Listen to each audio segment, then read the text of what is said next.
சரி, இனிமே அவனை தடுக்க முடியாதுன்னு முடிவு பண்ணிக்கிட்டாங்க அந்த அம்மா. இருந்தாலும் புத்திசாலித்தனமா ஒரு யோசனை பண்ணாங்க.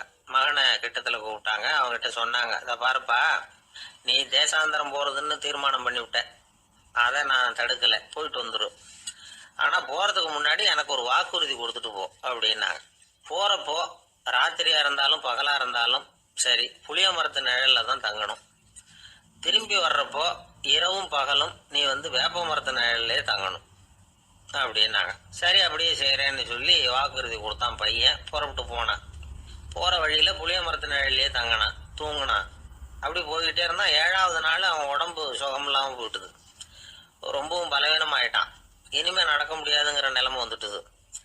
யோசிச்சு பார்த்தான். சரி, இதுக்கு மேல போக வேண்டாம் அப்படின்னு முடிவு பண்ணிட்டு திரும்பி வர ஆரம்பிச்சுட்டான். திரும்பி வர்றப்போ வழியில வேப்ப மரத்து நிழல்லையே தங்கி தங்கி வந்தான். நாளுக்கு நாள் உடம்பு சரியா